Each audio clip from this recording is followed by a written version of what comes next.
My name is Elizabeth Del Tufo. I am in the North Ward, and I'm 82 years old. Every major city in the United States was having a riot. They started having them, I think, in 1964. 1966, I think, was the peak year. So indeed, Newark was late getting into the action in 1967. The Vietnam War, of course, was just enraging everybody, in particular the African American community, because they were largely the group that were dying, in yet another needless war in the United States. The housing conditions for low-income people in Newark were abominable. The Newark Police Department was all white, and Newark became a minority city in 1966. So that in 1967, you still had an all-white police force, you had an all-white fire department. The mayor, I think, made a huge mistake in bringing in the National Guard. One newspaper journalist said that what was a shopping spree, meaning looting, then turned into a shooting spree. And swaths of Newark were being abandoned.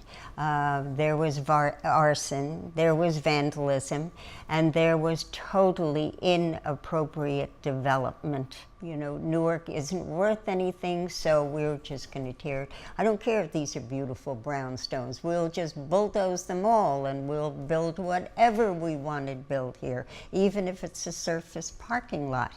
And that really got a group of us angry. And that's when we founded the Newark Preservation and Landmarks Committee.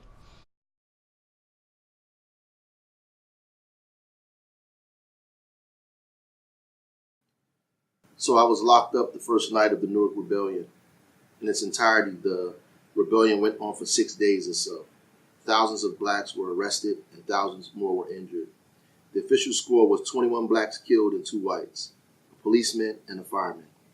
But there were many more blacks killed, their bodies on roofs and in back alleys, spirited away and stuck in secret holes. It was no riot, it was a rebellion. The $10 minimum, $10 million damage, mostly in the black community, was mainly to white businesses. Whole blocks of small white businesses disappeared, never to reappear again. The Kerner Commission stated that the only way to change the cities was to enhance the ghetto, which ain't happening, or convince the blacks to leave. So the Newarks of the U.S. still exist like they did in 1967, trying to drive the blacks out of the hopeless exurb so that the whites can urban renew. Having found out the ancient teaching of Ibn Arabi is true, that the cities are the chief repositories of culture and the highest thrust of human life. Plus, they are the banking, communications, and transportation centers. For having read Mao, they know the socialist revolutions in the Western industrial countries will begin in the cities and then move out to the countryside.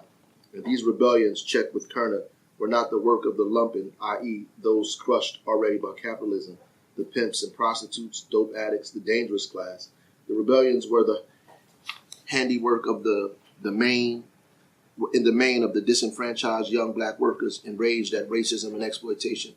I was taken to Newark Street Jail, Essex County Prison, a joint I used to see all the time in my youth, either walking with my grandmother over to the election machine warehouse on Wilsey Street, where my grandfather was night watchman, or playing baseball in a huge vacant lot across from the jail. I had always wondered what went on behind those walls, and now I would find out. I was put in solitary confinement by a Negro who had been an old friend of mine, Jazz Jones, who later testified in court that I had not been in solitary confinement. What was so strange about being in jail then is that we still knew that there was a rebellion going on outside. We could look out the windows even during the daytime and see its effects. One day in the middle of the afternoon, we spotted a car coming around the corner and up the New Street. The National Guard had been brought into the city, and they were staked out in the vacant lot across from the jail. We could see them clearly from inside the prison. As the car came up the street, the guardsmen started filing out. They didn't know who was in the car or where it was going. I guess they could see it was black people inside. The firing brought the car to a halt, and it was quickly surrounded. One door opened, and a black man and woman stumbled out. The woman was wounded and was staggering and bleeding. A couple of the guardsmen seized her and dashed her against a factory wall. The woman was slumping, obviously wounded from the gunfire. The man backed against the wall with his hands up. All the inmates started screaming out the jail. There was no way the guardsmen could hear us, but the cops inside the prison could, and they walked around calling for order. I was screaming, "We need to do the same thing to some white bitch." The cops ran up and down telling the inmates to shut up, but they kept screaming.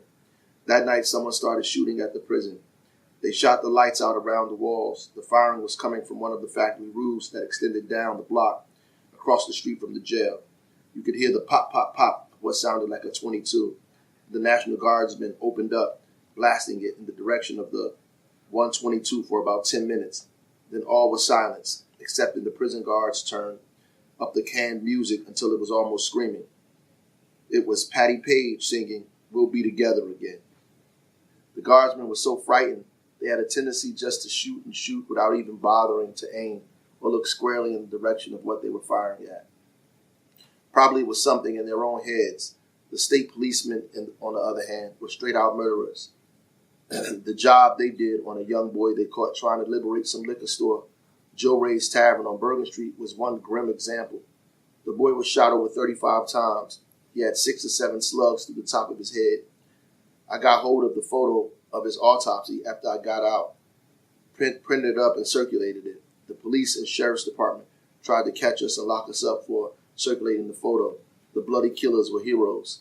The same night of the shooting in the jail was an escape plan that was supposed to be carried out. Word of this got to me and I agreed to go along with it, but I did not think we would make it. I wrote a piece in my notebook published in Raise, Race, Rage, Raise, which was meant to be a parting statement. It is full of Islamic and other metaphysical symbolism. It also speaks of my wife Sylvia, who was not then my wife, and what she had taught me, even by then, my own elitism and selfishness. It is a demand that Black people evolve to a higher stage of life and evolution that can be brought only about by fire. When I was released on bond on a $25,000 bail, which was got by putting up some of my mother's friends' houses for collateral, I discovered that the case was a cause celeb. First of all, $25,000 bail in those days was higher than most bails. It was a blatant ransom. The racist judge Demoro, who was later removed from office for improprieties, gloated like a hate junkie full of his favorite drug when he called out the bail. As the Black liberation movement went on, the bails got higher and higher, but the $25,000 was a landmark for that time, 1967.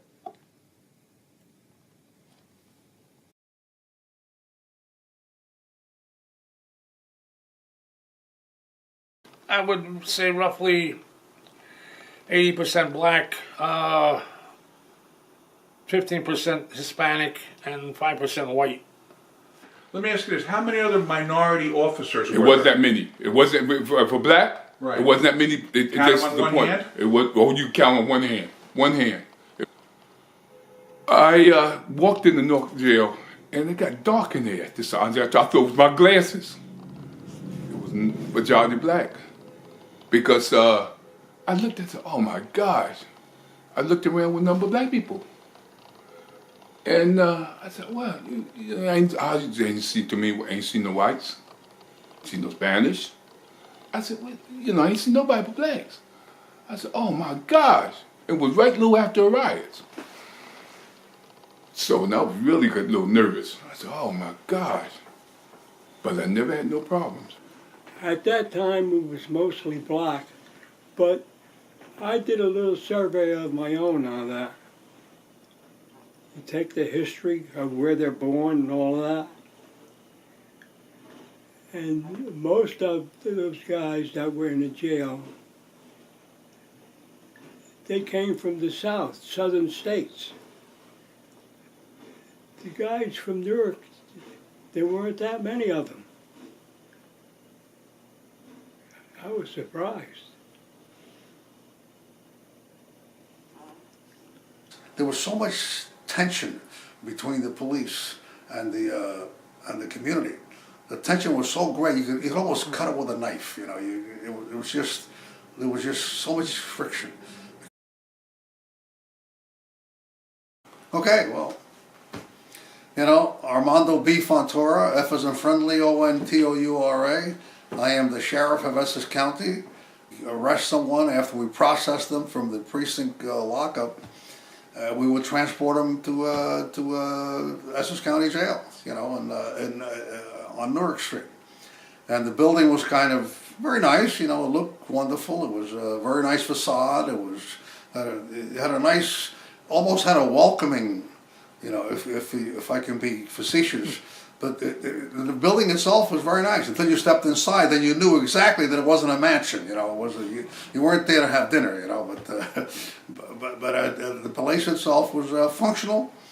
You know, extremely overcrowded. I know that when it closed in 1970, the end of 1970, I think it was, there were like at least over 500 people in there, maybe close to 6 or 7 at times. Which means you had to double up in the cells, you know, 2 or 3 for a cell. It was only designed to hold slightly over 300, I think it was. The old Warden house, we turned that into a home for our Bureau of Narcotics, the Essex County Sheriff's Bureau of Narcotics, which is the oldest narcotics squad in the state of New Jersey. And they function out of there after the jail actually closed. So we maintained a presence there. But by then the building was kind of dilapidated, and it was, you know, losing, nobody was caring for it. So it just became, you know, where the cells were, it became more and more rotten. And at one time was a state-of-the-art facility. You know, it was just by the time that I came on, it was starting to deteriorate. It was starting to lose its effectiveness, clearly. Yeah. My name is John Trezza, and I worked at the Essex County Jail from 1950 to 1971. I had the title of Chief Jail Officer and also the title of Deputy Warden. What would an inmate's normal day be like? Well, we would have them coming out at 9 in the morning on a day shift and be walking on their tiers until 11. And then you put them in at 11 and we get ready to feed. The feed would be over by 12:30 or so, and we let them out again at 1 until 3. Exercise and up and down the tier. On the 4 to 12 shift, we would let them out at 6 at night, and they would stay out until 8. We put them in at 8, and then we would turn the radio on, and we'd give them music throughout the institution. It's a very busy day, and before you know it, the day is over. It's that fast. What did a typical cell look like? Typical cell had the cot. It would have a regular mattress and a blanket and a very shallow pillow and the bare walls. We didn't have anything on the walls like pictures or anything because inmates could hide stuff behind it. So we made sure that there was nothing on the walls. Clean, had to scrub them every day to clean their cells out. When I worked on the tier as an officer, I made sure that when I went and took the count at 8 in the morning, that everybody flushed their toilets. Because a lot of them didn't want to flush their toilets at night while they were sleeping. Big bang. But you had to do that, and after that, open the windows and get the stench out. We wanted a clean jail. I would get all pieces of soap and put them in a bucket with holes at the bottom of the bucket, and I would have the inmates wash all the bars down and all the walls down. Keep them occupied, throw them some cigarettes, extras, a couple of pieces of bread. Keep them busy. but keep them clean. That's the one thing I stuck with. Give me an idea of what a breakfast might be like, or a lunch, or a dinner, if you're an inmate. I'll take a typical Saturday afternoon. They loved hot dogs. And we used to have sauerkraut and hot dogs. And we have buns for them. And in the morning they had beautiful toast. I had a lot of toast. And they loved that, and we give them extra. What about for dinner? At dinner they had their meat. They had fish on a Friday. They had their meat. And they were well satisfied. If they weren't satisfied, you would know it. They would refuse to eat. And you know you have a problem. And that only happened once or twice when something wasn't cooked properly. Such a good building. That Historic building. Historic. I wish you guys would have seen that place when we were working there, how clean it was. Hard to believe. The exterminator come, he'd be gone in 5 minutes. Go through the whole place, 5 minutes.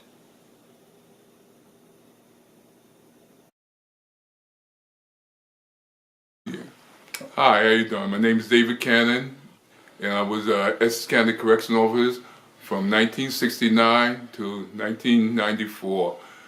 Inmates used to call me Big Bruiser, but you know. Why was that? Because I was a person that. Did you ever have any scraps in there? Oh, did I have problems? Oh, Essex County Jail was known to be strict. It was a very strict jail. Very strict jail. You do what we ask you to do, or you face the consequences. On the East Wing, they had a door where you can see the door where years ago, where they used to take guys from a death row, they used to walk them through that door and they used to hang them in the yard. Yeah, well, no lights, and we had, well... No air conditioning? It was, no lights? Yeah, there was no light in the West Wing. It definitely wasn't no light. Well, I was young, and we used to, well, I shouldn't have even did, but we used to take black magic markers and make little buttons in the West Wing and square bar, like little buttons inside the West Wing. You know, just for a heck of it. And make a real, make like little buttons. And the guy used to come in there in the West Wing, and used to be two in the cell. So, officer, I said, yeah, what's the problem? There's no light in the cell. Yes, there is. There's a button there. Push the button. It's right against the wall. They pushing the button. There's no light coming in the cell. It was pitch black in there. Pitch black. You pushing the button and carrying on. Just pushing the button. It's not coming on. Officer, it's not coming on. This son got chewed. And we laughing. Yeah, it really ain't nothing funny. Lord, forgive me. And we laughing at that. When the guys got out their cell for the to eat or walk, and the guys would come out like they couldn't see. I mean, talking about, it was pure black. I mean, like mold. We used to call mold people. It was mold. I mean, when you've been in a dark place for a long time and you come out light, it's hard to see. It's hard to see. We just go, all right, here come a mold people. My name is Castro. I worked at the Newark Street Jail in Newark from 1969 until it was closed. Okay, and do you remember your first day on the job? Oh yeah. We practically had a riot. It was a Saturday, September the 20th, 1969. And was there any training in between? Back then, no. There was no training at all. They gave you a set of keys, they told you where you were working, and you had to find your way. I figured that was the way things were back then. Did inmates often try to get favors from the guards? Oh yeah, they always try that. What did they want? Cigarettes? Basically, yeah. Back then the Afro cone was popular, you know, if you could get them an afro comb and all. And I told him, you know, if you can support me for the rest of my life, I'll gladly bring one in for you. Because I'm not about to get fired because you want an afro comb. Right, which they could use as a weapon. Right. Yeah. Because they knock the teeth off and then they have like a shank. In that jail, cigarettes were like money. And if you borrowed a cigarette, then you had to pay back two. And a lot of times the guys didn't have the cigarettes to pay back. And there was all kind of altercations. That was a jail. These new places to me are country clubs.